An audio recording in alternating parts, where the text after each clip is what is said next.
ജില്ലാ കോൺഗ്രസ് കമ്മിറ്റി അധ്യക്ഷൻ ശ്രീമാൻ IC ബാലകൃഷ്ണൻ MLA-യുമായി വളരെ വിശദമായി ചർച്ച നടത്തുകയുണ്ടായി. അദ്ദേഹം പറഞ്ഞത് അവിടെ എല്ലാവർക്കും അറിയാം അതൊരു വ്യാജ ഏറ്റുമുട്ടലാണ് എന്ന കാര്യം. അവിടെ ഈ സംഭവം ഉണ്ടായ ഉടനെ തന്നെ ജനപ്രതിനിധികളായിട്ടുള്ള ആളുകൾ, എൻ്റെ മാധ്യമ സുഹൃത്തുക്കൾ വയനാട്ടിലുള്ളത്, അവരൊക്കെ തന്നെ സ്ഥലം സന്ദർശിക്കാനും കാര്യങ്ങൾ വ്യക്തമായി മനസ്സിലാക്കാനും ഒരു ശ്രമം നടത്തുകയുണ്ടായി. ഇന്നലെ വയനാട് ജില്ലയിലെ പോലീസ് അധികൃതർ അവരങ്ങോട്ടേക്ക് പോകാൻ അനുവദിച്ചില്ല. ഞാൻ ഇന്ന് കാലത്തും ഇങ്ങോട്ടേക്ക് വരുമ്പോൾ ഈ കാര്യം വിശദമായി എൻ്റെ ജില്ലാ കോൺഗ്രസ് കമ്മിറ്റി നേതാക്കന്മാരുമായി ചർച്ച നടത്തിയാണ്. അവർ പറയുന്നു, കഴിഞ്ഞ ദിവസങ്ങളിൽ പറഞ്ഞതുപോലെ തന്നെ ഈ ഒരു ഏറ്റുമുട്ടലും വ്യാജ ഏറ്റുമുട്ടലാണ്, ഒരു നിരവധിയാണ് വെടിവെച്ചു കൊണ്ടിരിക്കുന്ന കാര്യം. ഇതൊരൊറ്റപ്പെട്ട സംഭവമല്ല.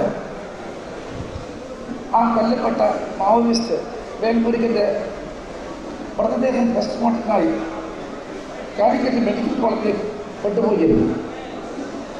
ഇന്ന് കാലത്ത് ഞാനാണ് KPCCയുടെ സംസ്ഥാന ഉപാധ്യക്ഷൻ അഡ്വക്കേറ്റ് P. സിദ്ദിഖിനോട്, ജനറൽ സെക്രട്ടറി ശ്രീമാൻ സുബ്രഹ്മണ്യനോട്, മറ്റൊരു ജനറൽ സെക്രട്ടറി അഡ്വക്കേറ്റ് പ്രവീൺ കുമാറിനോട്, ജില്ലാ കോൺഗ്രസ് കമ്മിറ്റി അധ്യക്ഷൻ ശ്രീമാൻ U. രാജീവൻ മാസ്റ്ററോട് അടിയന്തരമായി കാലിക്കറ്റ് മെഡിക്കൽ കോളേജിൽ പോയി മോർച്ചറിയിൽ പോയി ആ മൃതശരീരം കാണണം, വസ്തുത എന്താണ് എന്നാണ് ഡോക്ടർമാർക്കും അധികൃതന്മാർക്കും മനസ്സിലാക്കണമെന്ന് പറഞ്ഞു. എൻ്റെ നിർദ്ദേശാനുസരണമാണ് അവരെല്ലാം അങ്ങോട്ടേക്ക് പോയത്. ഇന്ന് പത്രലേഖകന്മാരായ നിങ്ങളാണ് ഞാൻ ഈ യോഗത്തിൽ സംബന്ധിക്കുമ്പോൾ റിപ്പോർട്ട് ചെയ്തത്. വളരെ മൃഗീയമായിട്ടാണ് ഏറ്റവും ജനപ്രീതിയുള്ള ഞങ്ങളുടെ നേതാക്കന്മാരെ പോലീസ് വലിച്ചടിച്ചു കൊണ്ടുവന്ന കാഴ്ച കണ്ടു. മാധ്യമപ്രവർത്തകന്മാരായ നിങ്ങൾക്ക് അങ്ങോട്ടേക്ക് കടക്കാൻ സ്വാതന്ത്ര്യം അനുവദിച്ചില്ല. അത്തരമൊരു സാഹചര്യമാണ് നമ്മുടെ കേരളത്തിൽ ഇന്ന് നിൽക്കുന്നത്. ഇത് ഭരണകൂട ഭീകരതയാണ്. ഈ ഭീകരതയെ അംഗീകരിച്ചുകൊണ്ട് ഒരു പ്രബുദ്ധ സമൂഹത്തിന് മുന്നോട്ട് പോകാൻ സാധ്യമല്ല. ഇതൊറ്റപ്പെട്ട സംഭവമല്ല. ഈ സർക്കാർ അധികാരത്തിൽ വന്ന ശേഷം 9 ഇതുപോലെയുള്ള വ്യാജ ഏറ്റുമുട്ടലിൽ നിർത്തലായിട്ടുള്ള മാവോയിസ്റ്റുകൾ കൊല്ലപ്പെടുകയാണ്. ഇത്തരം ഒരു വ്യാജമട്ടം ഉണ്ടാകുന്ന എല്ലാ സന്ദർഭങ്ങളിലും കേരളത്തിൽ എന്തെങ്കിലും ഒരു രാഷ്ട്രീയ പ്രതിസന്ധി ഗവൺമെന്റിനെ വല്ലാതെ അലട്ടിക്കൊണ്ടിരിക്കുന്നു എന്നതാണ് പരമാർത്ഥം. ഇന്നിപ്പോഴുണ്ടായ സാഹചര്യം നമ്മുടെ കേന്ദ്ര ഏജൻസികളൊക്കെ തന്നെ യുദ്ധഘട്ടങ്ങളുടെ അന്വേഷണമായിട്ട് മുന്നോട്ട് പോകുമ്പോൾ ആ അന്വേഷണം ചെന്നെത്തുന്നത് ഉത്തരവാദപ്പെട്ട CPM-ന്റെ നേതാക്കന്മാരിലേക്കാണ്. ഇന്ന് രാവിലെ എൻഫോഴ്സ്മെന്റ് ഡയറക്ടറേറ്റ് പാർട്ടി സെക്രട്ടറി ശ്രീമാൻ പിണറായി വിജയന്റെ വസതിയിലാണ് റെയ്ഡ് നടത്തിക്കൊണ്ടിരുന്നത്. അങ്ങനെ വരുമ്പോൾ കേരളീയ പൊതുസമൂഹത്തിൽ ശ്രദ്ധ തിരിക്കുക എന്ന ഉദ്ദേശം കൂടി ഈ വ്യാജ ഏറ്റുമുട്ടലുണ്ട് എന്ന് ഞാൻ തികഞ്ഞ ഉത്തരവാദിത്തത്തോടുകൂടി പറയട്ടെ. വാണയാറിൽ 2 ദളിത് വിഭാഗത്തിൽപ്പെട്ട പെൺകുട്ടികൾ ക്രൂരമായി പീഡനത്തിന് വിധേയമായി അവർ മരിക്കേണ്ട സാഹചര്യം വന്നു ചേർന്ന സമയത്താണ് പാലക്കാട്ടെ അഗളിയിൽ മഞ്ചക്കെട്ടി എന്ന് പറഞ്ഞ സ്ഥലത്ത് 4 മാവോയിസ്റ്റുകൾ ഈ ഗവൺമെന്റ് ക്രൂരമായി വെടിവെച്ചു. ഇതാണ് നമ്മുടെ കേരളത്തിൽ ഇന്നത്തെ ദുരന്തപൂർണ്ണമായ ചിത്രം. അതുപോലെ തന്നെയാണ് മന്ദിര അക്രമ സംഭവം. കമ്മ്യൂണിസ്റ്റ് മാർക്സിസ്റ്റ് പാർട്ടിയുടെ 2 യുവജന പ്രവർത്തകന്മാർ അവർ മാവോയിസ്റ്റ് സാഹിത്യം വായിച്ചുകൊണ്ട് ഒറ്റക്ക് വരുന്നുണ്ടാണ്. അവർക്കെതിരായി UAPA ചുമത്തിക്കൊണ്ട് ഇപ്പോൾ ആ കേസ് NIA ഏറ്റെടുക്കുന്ന സാഹചര്യം ഉണ്ടായത്. ഞാൻ അങ്ങോട്ട് 1-2 തവണ പോകേണ്ടായി. അലരും സാഹിത്യം എന്ന് പറയുന്ന ഈ നാട്ടിലെ ന്യൂനപക്ഷ വിഭാഗത്തിൽപ്പെട്ട 2 യുവാക്കന്മാരെയാണ് ഈ ഗവൺമെന്റ് ഇങ്ങനെ ക്രൂരമായ തെരഞ്ഞെടുപ്പ് വിധേയമാക്കി ജയിലിൽ കൊണ്ടുപോയി ഏറ്റവും ഒടുവിൽ NIA-ക്ക് എറിഞ്ഞു കൊടുക്കുകയും ചെയ്തു. ഇതൊരിക്കലും അംഗീകരിക്കാൻ സാധ്യമല്ല. അവിടെയും യഥാർത്ഥത്തിൽ ഞങ്ങളെപ്പോലെ തന്നെ ഈ കാര്യങ്ങളെക്കുറിച്ചൊക്കെ തന്നെ യഥാർത്ഥ ചിത്രം സമൂഹ മധ്യത്തിൽ അവതരിപ്പിക്കുന്ന മാധ്യമ പ്രവർത്തനങ്ങളും തെറ്റായ നിലപാടാണ് ഗവൺമെന്റ് സ്വീകരിച്ചുകൊണ്ടിരിക്കുന്നത്. മാധ്യമ സ്വാതന്ത്ര്യത്തെ ഹനിക്കുന്ന ഒരിടങ്ങളാണ് ഈ ഗവൺമെന്റ് പ്രവർത്തനം ഉണ്ടായിക്കൊണ്ടിരുന്നത്. തുടർന്ന് ഇപ്പോൾ ഈ ഗവൺമെന്റ് എടുത്തിരിക്കുന്ന ഓരോ നടപടികളും അതിലേക്കാണ് വരുന്നത്. എന്തുകൊണ്ടാണ് മാധ്യമ സ്വാതന്ത്ര്യത്തെ അംഗീകരിക്കാൻ വേണ്ടി മുഖ്യമന്ത്രി തയ്യാറായത്? എന്തുകൊണ്ടാണ് മുഖ്യമന്ത്രിക്ക് ഈ മാധ്യമങ്ങളോട് ഇത്രയേറെ അലർജി? അദ്ദേഹം വിശദീകരിക്കുന്നു. ഈ വ്യാജ ഏറ്റുമുട്ടലിനെ കുറിച്ച് ഗവൺമെന്റിന് എന്ത് പറയാനുണ്ട്? അത് വ്യാജ ഏറ്റുമുട്ടലല്ലായെങ്കിൽ അതിൻ്റെ വസ്തുതകൾ പുറത്തു പറയാൻ ഈ ഗവൺമെന്റ് സാധിക്കുന്നതല്ലേ?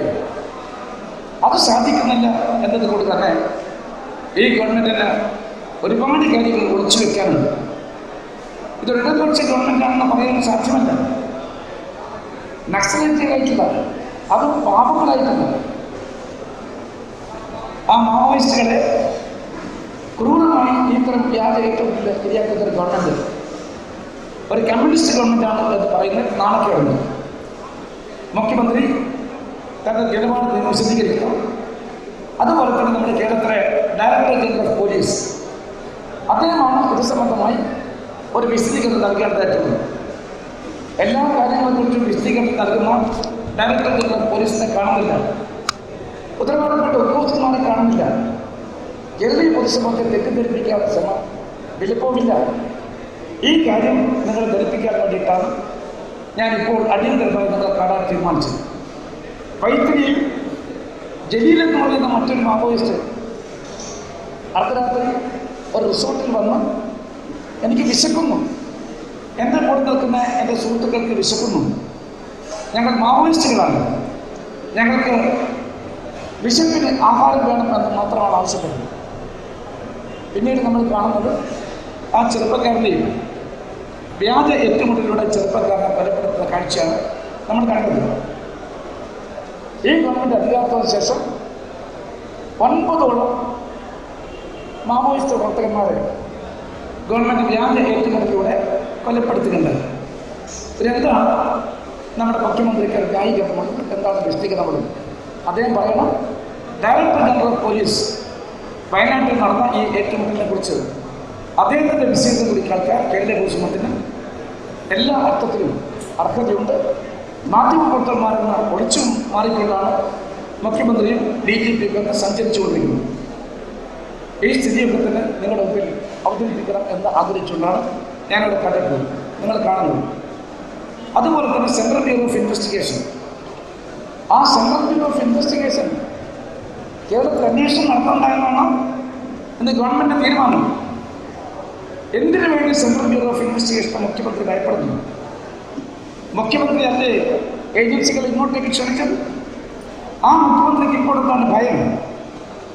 ആ അന്വേഷണം തന്നിലേക്കും തൻ്റെ കുടുംബത്തിലേക്കും പാർട്ടി സെക്രട്ടറിയിലേക്കും പാർട്ടി സെക്രട്ടറിയുടെ കുടുംബത്തിലേക്കും അത് എത്തുന്നു എന്ന് വന്നപ്പോഴാണ് മുഖ്യമന്ത്രിക്ക് നെഞ്ചുരുക്ക് വർദ്ധിക്കുന്നത്. അതുകൊണ്ടാണ് ഇത്തരം ഒരു നടപടി സ്വീകരിക്കാൻ അദ്ദേഹം തയ്യാറായത്. ഈ നടപടിയെ ഒരിക്കലും അംഗീകരിക്കാൻ സാധിക്കില്ല. ഈ നടപടിയെ പൊതുസമൂഹം ചോദ്യം ചെയ്യുന്ന കാര്യത്തിൽ സംശയിക്കേണ്ടതായിട്ടില്ല.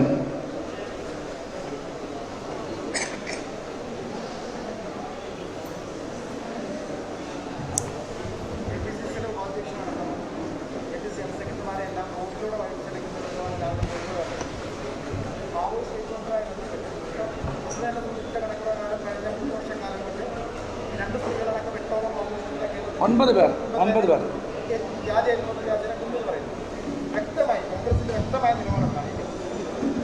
കോൺഗ്രസിന്റെ വ്യക്തമായ നിലപാട് ഞാൻ ഇന്നലെ പറഞ്ഞാണ്. ആ നിലപാട് തന്നെയാണ് ഇപ്പോഴും ആവർത്തിക്കുന്നത്. മാവോയിസ്റ്റുകളെ നമ്മൾ നേരിടേണ്ട സമ്പ്രദായം ഇതല്ല. വ്യാജ ഏറ്റുമുട്ടൽ കൊലപ്പെടുത്തിക്കൊണ്ട് അവർ ഉയർത്തുന്ന പ്രശ്നങ്ങൾക്ക് പരിഹാരം നടത്താൻ സാധിക്കുമെന്ന വിശ്വാസം എനിക്കില്ല. രാഷ്ട്രീയമായ പരിഹാരമാണ് മാവോയിസ്റ്റ് പ്രശ്നത്തെ അഡ്രസ് ചെയ്യുന്നത്. ഏറ്റവും ശക്തമായ ഉപകരണമെന്നാണ് എൻ്റെ വിശ്വാസം. അവർ ആദിവാസി ഊരുകളിലും കുഗ്രാമങ്ങളിലും അവിടെ പട്ടിണിയും ദാരിദ്ര്യമായിട്ട് കഴിയുന്ന ജനങ്ങളുമായിട്ടാണ് അവർ സംവദിക്കുന്നത്. അവരെ തങ്ങളുടെ പ്രവർത്തനത്തിലേക്ക് ആകർഷിക്കാനാണ് അവർ ശ്രമിച്ചുകൊണ്ടിരിക്കുന്നത്. അപ്പോൾ അടിസ്ഥാന കാരണം പട്ടിണിയാണ്, ദാരിദ്ര്യമാണ്. ഉറങ്ങാനൊരു കൂലിയില്ലാതെ കഷ്ടപ്പെടുന്ന ആളുകളുടെ പ്രശ്നമാണ് അവർ ഉയർത്തിക്കൊണ്ടിരുന്നത്. അതുകൊണ്ട് രാഷ്ട്രീയമായിട്ടാണ് ഈ പ്രശ്നത്തെ നേരിടുന്നത്. അല്ലെങ്കിൽ തോക്ക് കൊണ്ടും രാത്രി കൊണ്ടും വെടിവെപ്പ് കൊണ്ടും ഒക്കെ തന്നെ ഈ പ്രശ്നം അവസാനിപ്പിക്കാൻ കരുതിയാൽ അത് തെറ്റാണ്. ആ സമീപനമാണ് ഇന്ത്യൻ നാഷണൽ കോൺഗ്രസ് സമീപനം.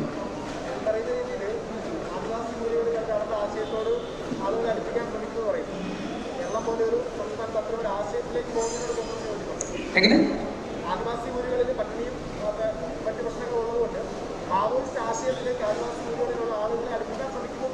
അവരെ തീർച്ചയായിട്ടും തെറ്റിദ്ധരിക്കപ്പെടും. അവിടെ അവർ ആശയപ്രകടനം നടത്തിക്കൊണ്ട് ആ പ്രശ്നത്തിന് പരിഹാരം നടത്താൻ ഞങ്ങളുണ്ട് എന്ന് പറയുമ്പോൾ സ്വാഭാവികമായിട്ടും പാവങ്ങളില്ലേ അവർ ആകർഷിക്കപ്പെട്ട് കഴിഞ്ഞാൽ തെറ്റാണ് എന്ന് പറയാൻ സാധ്യമല്ല.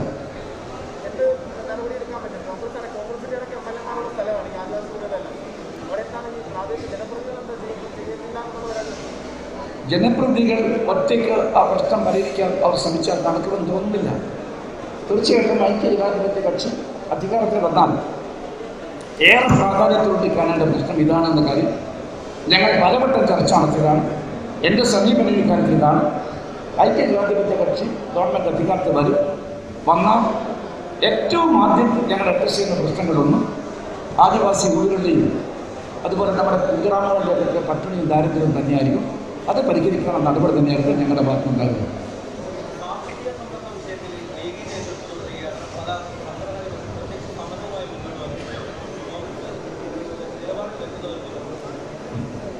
എൻ്റെ നിലപാട് ഞാനെൻ്റെ യാത്ര തുടങ്ങിയത് 10ാമത്തെ ജില്ലയാണ്.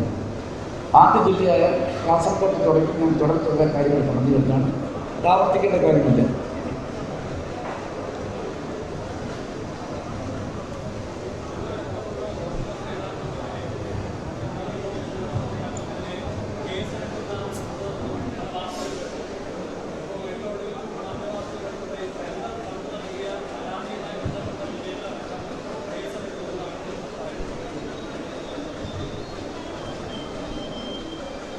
ഇങ്ങനെയെല്ലാം മുന്നോട്ട് പോയാലും ഞങ്ങളെപ്പോലെയുള്ള പൊതുപ്രവർത്തകന്മാർ ശബ്ദം നിരപ്പിക്കാൻ സാധിക്കുമെന്നാണ് ഗവൺമെൻറ് കരുതുന്നത്.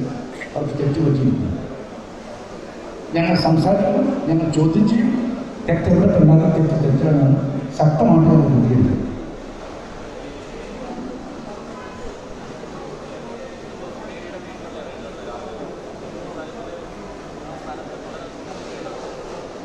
അത് അവരുടെ ആഭ്യന്തര കാര്യമാണ്. പക്ഷെ ധാർമ്മികതയുണ്ടെങ്കിൽ അദ്ദേഹം തീർച്ചയായിട്ടും സെക്രട്ടറി പദം രാജിവെക്കേണ്ടത് തന്നെയാണ്. എൻ്റെ അറിവ് ശരിയാണെങ്കിൽ അദ്ദേഹം രാജിയെക്കുറിച്ച് വളരെ ഗൗരവത്തിൽ ചിന്തിക്കുമെന്നാണ് ഉപസാര വർത്തകൾ നേരിടുന്ന വാർത്തകൾ സൂചിപ്പിക്കുന്നത്.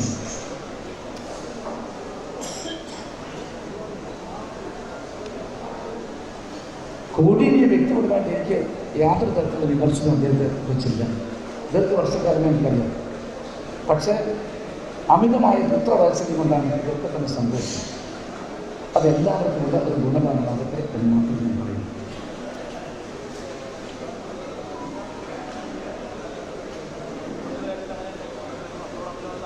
എന്താണ്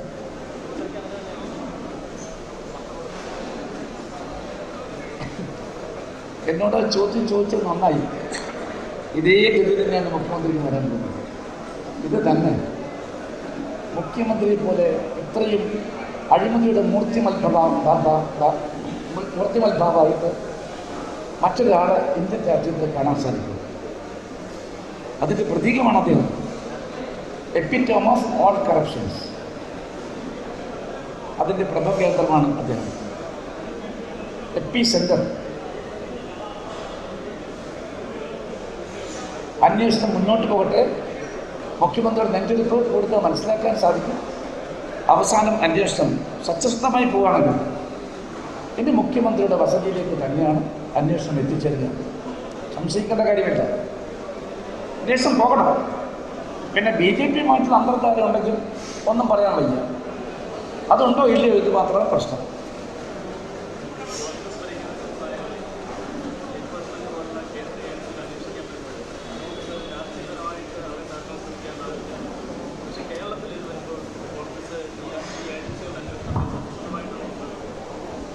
ഇന്നലെ ഞാൻ ഈ കാര്യം വളരെ വിശദമായി ഉത്തരം കൊടുത്താണ്. ഉത്തരേന്ത്യൻ സംസ്ഥാനങ്ങളിൽ രാഷ്ട്രീയമായ വൈദ്യവിദ്യാഭ്യാസ ബുദ്ധിമുട്ടുകൾ തന്നെ ആ കേസ് ഉപയോഗിക്കുന്നു എന്ന കാര്യമാണ് കോൺഗ്രസ് നേതൃത്വം പറയുന്നത്. പറയാനുള്ള സാഹചര്യം, ഒരു സംസ്ഥാനത്ത് പൊതുതെരഞ്ഞെടുപ്പ് വരാൻ പോകുന്നു. ആ തെരഞ്ഞെടുപ്പ് വരാൻ പോകുന്നതിൻ്റെ പ്രഖ്യാപനം നടക്കാൻ പോകുന്ന തൊട്ടുമുമ്പ് ഈ അഴിമതിയുടെ ആരോപണം ഉന്നയിച്ചുകൊണ്ട് കേന്ദ്ര ഏജൻസികളെ ദുരുപയോഗപ്പെടുത്തിക്കൊണ്ടിരിക്കുന്നു. അത് പറഞ്ഞ് മധ്യവർക്കാകാം, അല്ലെങ്കിൽ തെരഞ്ഞെടുപ്പ് കളിക്കാകാം. അതുകൊണ്ട് രാഷ്ട്രീയമായ വൈദ്യവിദ്യാഭ്യാസ ബുദ്ധിയോടുകൂടി ഉത്തരേന്ത്യൻ സംസ്ഥാനത്ത് ഈ ഏജൻസികളെ ഉപയോഗിക്കുന്നു എന്നതാണ് ഞങ്ങളുടെ പരാതി. അതാണ് പാർട്ടി അധ്യക്ഷൻ സോണിയാജി പറഞ്ഞത്, രാഹുൽജി മാക്കാര്യമാണ് പറഞ്ഞത്. പക്ഷെ കേരളത്തിലെ സ്ഥിതി അതുപോലെയാണോ? നിങ്ങളെല്ലാം തന്നെ ഗൗരവമായി കാര്യം ഒന്ന് എല്ലാം ആലോചിച്ചുകൊണ്ട് നിങ്ങൾ ഉത്തരം പറയണം. കേരളത്തിൽ നമ്മളെ കഥയിന് മുമ്പിൽ വെച്ചാണ് ഈ കള്ളക്കടത്ത് നടന്നത്. സ്വത്താ സുരേഷുമായിട്ട് ബന്ധം നമുക്കറിയാം. ശിവശങ്കറിൻ്റെ അവസ്ഥ നമുക്കറിയാം. ലൈഫ് മിഷനുമായി ബന്ധപ്പെട്ടുള്ള ഗുരുതരമായ അഴിമതി നമുക്കറിയാം. ഇതൊക്കെ തന്നെ തെളിവുകളൊന്നും വേണ്ട. ഇതുമായി ബന്ധപ്പെട്ട ആളുകൾ തന്നെ അവരുടെ ഇൻവോൾവ്മെൻറ്റ് സമ്മതിക്കുന്ന കാഴ്ചയാണ് നമുക്ക് ഓരോ ദിവസവും കണ്ടുകൊണ്ടിരിക്കുന്നത്. അതുകൊണ്ട് സമാനമായ ചുറ്റുപാടാണ് കേരളത്തിൽ നിൽക്കുന്നത് പറഞ്ഞു കഴിഞ്ഞാൽ അത് ശരിയല്ല. രണ്ടും രണ്ടാണ്. ഇത് നമ്മുടെയൊക്കെ തന്നെ കണ്ണിൽ വെട്ടത്ത് നടക്കുന്ന ഒരു കാര്യം, നാം പൂർണ്ണമായി ബോധ്യപ്പെട്ട കാര്യം. അത് അന്വേഷിക്കപ്പെടണമോ വേണ്ടയോ നിങ്ങൾ പറയുക. ഏത് ഏജൻസിയുമായിട്ട് മുഖ്യമന്ത്രിയുടെ പറഞ്ഞത്? ഇവിടെ അന്വേഷണ ഏജൻസികളുടെ മുഴുവൻ സ്വാഗതം ചെയ്തത് ബഹുമാനപ്പെട്ട മുഖ്യമന്ത്രിയാണ്. അദ്ദേഹമാണ് പറഞ്ഞത്, ഏത് ഏജൻസി വരട്ടെ, ഞങ്ങൾക്ക് മടിയിൽ കണമില്ല, ഞങ്ങൾക്ക് എന്ത് പേടിക്കണം. പിന്നെ എന്തിനാണ് മുഖ്യമന്ത്രി ഇപ്പോൾ ഇന്ന് അദ്ദേഹത്തിൻ്റെ ക്യാബിനറ്റ് ചേർന്നുകൊണ്ട് ഒരു തീരുമാനമെടുത്തത്? സെൻട്രൽ ബ്യൂറോ ഓഫ് ഇൻവെസ്റ്റിഗേഷൻ ഇനി മുതൽ കേരളത്തിലേക്ക് കടക്കാൻ പാടില്ല എന്ന് വിലക്ക് കൽപ്പിച്ചിരിക്കുന്നു. ഇതൊരു ഭീരുവിൻ്റെ ഒരു നിലവിളിയായിട്ടാണ് അതിനെ ഞാൻ കാണുന്നത്. അല്ലെങ്കിൽ കേരള കുറിച്ചും കാണുന്നത് ഒരു ഭീരുവിൻ്റെ നിലവിളി.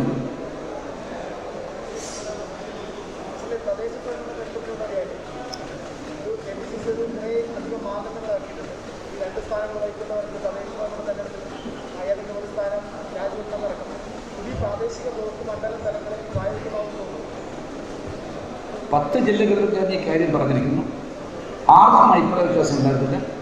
ഇവിടെയും പാർട്ടിയുടെ നിലപാടും പാർട്ടി കൊടുത്തിരിക്കുന്ന മാർഗനിർദ്ദേശ തത്വങ്ങളൊക്കെ തന്നെ വളരെ വിശദമായിട്ടും ഇവിടെ ചർച്ച ഉച്ചക്കുമ്പോൾ നടത്തിയിട്ടുണ്ട്. ഒരവസരം ഉണ്ടായില്ല, അഭിപ്രായ വ്യത്യാസം ഉണ്ടായില്ല. എല്ലാവരും ഒറ്റക്കെട്ടായിട്ടാണ് മുന്നോട്ട് പോകുന്നത്.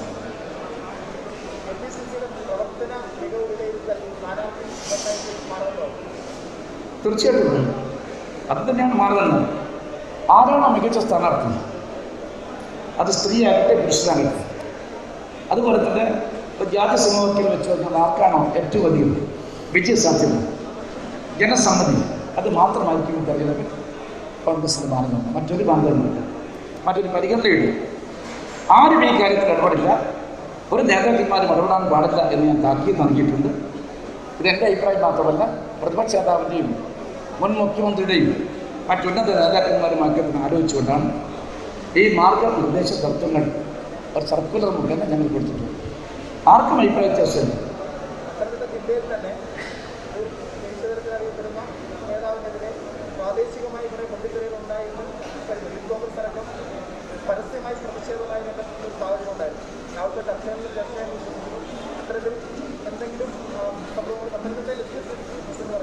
ഈ പാർട്ടിയിൽ ആഭ്യന്തര ജനാധിപത്യത്തെ പൂർണ്ണമായിട്ട് ഉറപ്പുവരുത്തിയിട്ടുണ്ട്.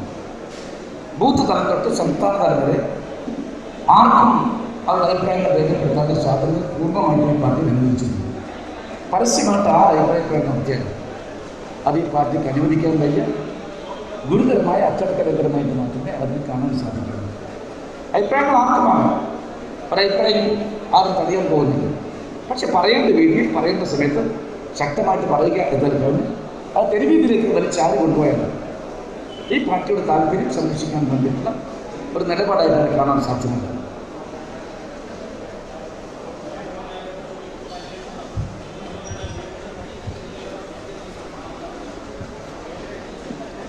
അല്ല കേൾക്കും.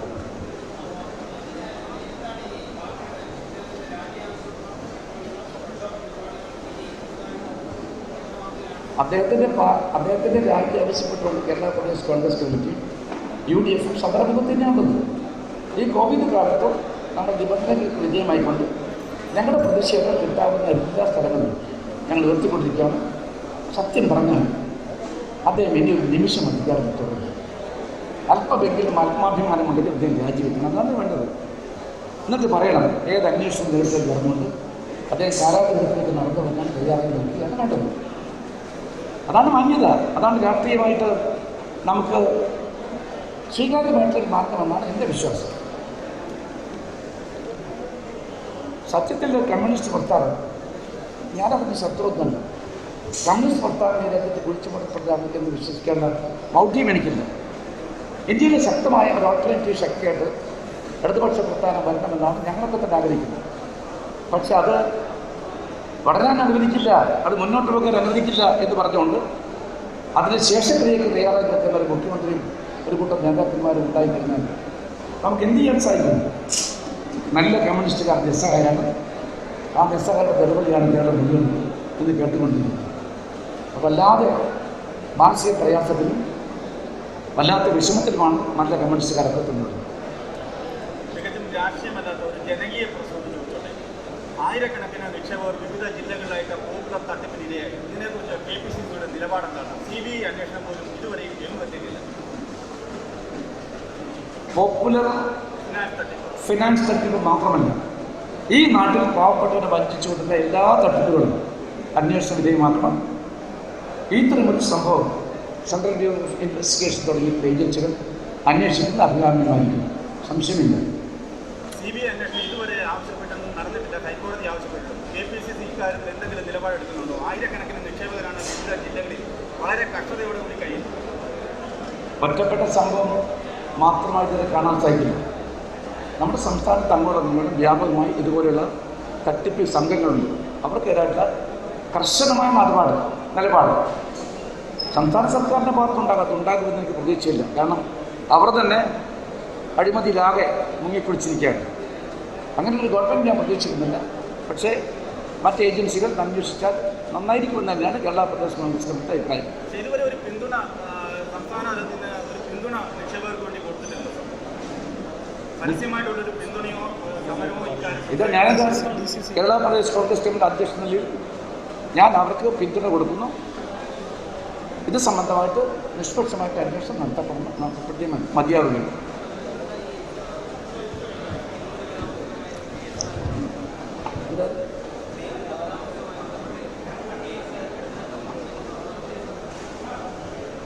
ഇതേക്കുറിച്ച് ഞാൻ അഭിപ്രായം പറഞ്ഞു.